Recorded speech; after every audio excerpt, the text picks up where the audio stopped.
ഈശോ മിശിഹായ്ക്ക് സ്തുതിയായിരിക്കട്ടെ. പ്രിയമുള്ളവരെ, ഇന്ന് ആരെ വിളിച്ചാലും ആരോട് സംസാരിച്ചാലും കേൾക്കാൻ ഒന്നേയുള്ളൂ: കുടുംബത്തിൽ സന്തോഷമില്ല, സമാധാനമില്ല. കുടുംബ പ്രശ്നങ്ങളാൽ നീറുന്നവരാണ് ഇന്ന് നമുക്ക് ചുറ്റിനും. ആരും മറ്റൊരാളുടെ കുടുംബ പ്രശ്നങ്ങളെ അത്രമേൽ അറിയുന്നില്ല എന്നേ ഉള്ളൂ. ഭാര്യയും ഭർത്താവും തമ്മിൽ, മക്കളും മാതാപിതാക്കളും തമ്മിൽ, സഹോദരങ്ങൾ തമ്മിൽ എന്നിങ്ങനെ കുടുംബ പ്രശ്നങ്ങളുടെ നൂലാമാലകൾ ഏറെയാണ്. ഇവിടെയെല്ലാം നമുക്ക് ചെയ്യാനുള്ളത് പ്രാർത്ഥിക്കുക എന്നതു മാത്രമാണ്.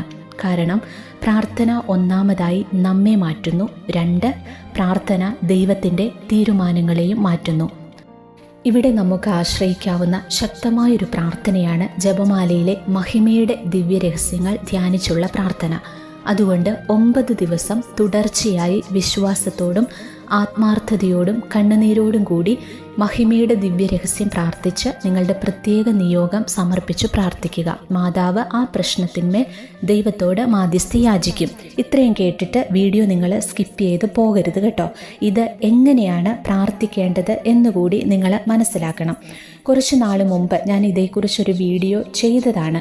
വീണ്ടും ഇങ്ങനെയൊരു വീഡിയോ ചെയ്യാനുള്ള കാരണം, കുറച്ച് ദിവസങ്ങളായിട്ട് പലരിൽ നിന്നും ഞാൻ കേട്ടുകൊണ്ടിരിക്കുന്നൊരു വാർത്തയാണ് കുടുംബത്തിലെ പ്രശ്നങ്ങളെക്കുറിച്ച്. ഒരുപാട് പേര് ഈ ഒരു മേഖലയ്ക്ക് വേണ്ടി പ്രാർത്ഥിക്കാൻ പറയുന്നുണ്ട്. പ്രത്യേകിച്ച് പെൺമക്കളെ ഒക്കെ വിവാഹം കഴിപ്പിച്ചു പറഞ്ഞയച്ചിട്ട് മക്കളുടെ കുടുംബജീവിതത്തിലെ പ്രശ്നങ്ങൾ ഓർത്ത് നീറി ജീവിക്കുന്ന ധാരാളം മാതാപിതാക്കളുണ്ട്. ഡിവോഴ്സിൻ്റെയൊക്കെ വക്കിലെത്തി നിൽക്കുന്ന മക്കളുടെ എണ്ണം ഇന്നേറി വരികയാണ്. കുടുംബ ബന്ധങ്ങൾ തകരുന്ന ഒരു കാലഘട്ടത്തിലാണ് നമ്മൾ ഇന്ന് ജീവിക്കുന്നത്. ഇത്തരക്കാർക്കൊക്കെ പ്രാർത്ഥിച്ചാൽ വേഗം ഫലം കിട്ടുന്ന ഒരു പ്രാർത്ഥനയാണ് മഹിമയുടെ ദൈവരഹസ്യങ്ങളെ ചൊല്ലി പ്രാർത്ഥിക്കുന്നത്. അതുകൊണ്ടാണ് ഞാൻ ഇന്ന് വീണ്ടും ഇങ്ങനെ ഒരു വീഡിയോ ചെയ്യാൻ കാരണം. ഇനി മഹിമയുടെ ഈ ഓരോ രഹസ്യവും എങ്ങനെയാണ് ചൊല്ലി പ്രാർത്ഥിക്കേണ്ടതെന്നുകൂടെ ഞാനൊന്ന് പറയാം. അക്രൈസ്തവരായിട്ടുള്ള ആളുകൾ എന്നെ ഇപ്പോൾ കേൾക്കുന്നുണ്ടെങ്കിൽ അവർക്കൊരു പക്ഷേ മഹിമയുടെ ദൈവരഹസ്യങ്ങൾ അറിയാത്തവരുണ്ടായിരിക്കും. അവർക്ക് വേണ്ടിയിട്ട് ഞാൻ ഈ രഹസ്യങ്ങൾ കൂടി ഒന്ന് പറയാം. 1-ാം രഹസ്യം, നമ്മുടെ കർത്താവ് ഈശോ മിശിഹ പീഡകൾ സഹിച്ചു മരിച്ചതിൻ്റെ 3-ാം നാൾ ജയസന്തോഷങ്ങളോടെ ഉയർത്തെഴുന്നള്ളി എന്ന് ധ്യാനിക്കുക. അപ്പോൾ ഈ രഹസ്യം നമ്മൾ ധ്യാനിക്കുമ്പോൾ നാം വിശ്വസിക്കേണ്ടത് ദൈവത്തിന് ഒന്നും അസാധ്യമായിട്ടില്ല എന്നതാണ്. അതുകൊണ്ട് ഈ പ്രശ്നവും എൻ്റെ ദൈവത്തിന് പരിഹരിക്കാൻ കഴിയും എന്ന വിശ്വാസത്തോടെ ആയിരിക്കണം നിങ്ങൾ ഈ 1-ാം രഹസ്യം ചൊല്ലി പ്രാർത്ഥിക്കേണ്ടത്. അടുത്തത് 2-ാം രഹസ്യം.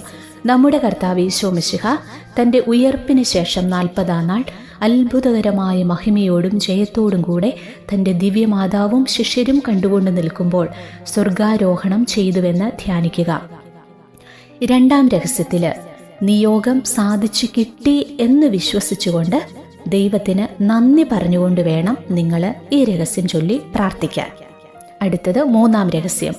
നമ്മുടെ കർത്താവ് ഈശോ മിശിഹ പിതാവായ ദൈവത്തിൻ്റെ വലതുഭാഗത്ത് എഴുന്നള്ളിയിരിക്കുമ്പോൾ സെഹിയോൻ ഊട്ടുശാലയിൽ ധ്യാനിച്ചിരുന്ന കന്യകാമാതാവിൻ്റെ മേലും സ്ലീഹന്മാരുടെ മേലും പരിശുദ്ധാത്മാവിനെ അയച്ചുവെന്ന് ധ്യാനിക്കുക. അപ്പം 3-ാം രഹസ്യത്തിൽ പരിശുദ്ധാത്മാവിനെ ആ പ്രശ്നത്തിലേക്ക് അല്ലെങ്കിൽ ആ വ്യക്തിയിലേക്ക് ക്ഷണിച്ചുകൊണ്ട് പ്രാർത്ഥിക്കുക. 4-ാം രഹസ്യം.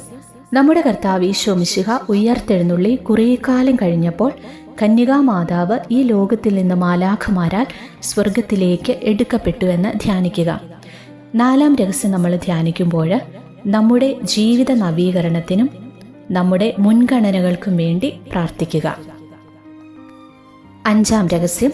പരിശുദ്ധ ദൈവമാതാവ് പരലോകത്തിലെത്തിയ ഉടനെ തൻ്റെ ദിവ്യകുമാരനാൽ സ്വർഗത്തിൻ്റെയും ഭൂമിയുടെയും രാജ്ഞിയായി മുടി ധരിപ്പിക്കപ്പെട്ടു എന്ന് ധ്യാനിക്കുക. 5-ാം രഹസ്യത്തിൽ നമ്മൾ എന്താണ് ചെയ്യേണ്ടത്? മാതാവിൻ്റെ കയ്യിലേക്ക് എല്ലാം വിട്ടുകൊടുക്കുക. അവൾ നമ്മുടെ അമ്മയാണ്, നമ്മുടെ ആവശ്യങ്ങളെക്കുറിച്ച് അറിവുള്ളവളാണ്. അവൾ നമ്മെ സഹായിക്കുമെന്ന് ഉറച്ചു വിശ്വസിച്ചുകൊണ്ട് വേണം നിങ്ങൾ ഈ രഹസ്യം ചൊല്ലി പ്രാർത്ഥിക്കാൻ. ഇപ്പോൾ എങ്ങനെയാണ് ഈ ഓരോ രഹസ്യവും ധ്യാനിച്ച് പ്രാർത്ഥിക്കേണ്ടതെന്ന് നിങ്ങൾക്ക് മനസ്സിലായി കാണും. വെറുതെ ഈ രഹസ്യം ചൊല്ലി പോകാതെ ഞാനിപ്പോൾ ഈ പറഞ്ഞ പ്രകാരമായിരിക്കണം ഓരോ രഹസ്യവും ധ്യാനിച്ച് ഇപ്രകാരം പ്രാർത്ഥിച്ചു വേണം നിങ്ങൾ ഈ ജപമാല ചൊല്ലാനായിട്ട്. പലരുടെയും ജീവിതത്തിൽ അത്ഭുതം കൊണ്ടുവന്നിട്ടുള്ള പ്രാർത്ഥനയാണ് ഇത്. ഈ വിധത്തിൽ മഹിമയുടെ ദിവ്യരഹസ്യം ചൊല്ലി പ്രാർത്ഥിച്ച് അനുഗ്രഹമുണ്ടായെങ്കിൽ നിങ്ങൾ മറ്റുള്ളവരോടും ഇത് പറഞ്ഞു കൊടുക്കണം. നിങ്ങൾക്ക് അനുഗ്രഹം ലഭിച്ചാൽ കമൻ്റായിട്ട് അതെഴുതി സാക്ഷ്യപ്പെടുത്തുകയും ചെയ്യണം. ഈശോ അനുഗ്രഹിക്കട്ടെ.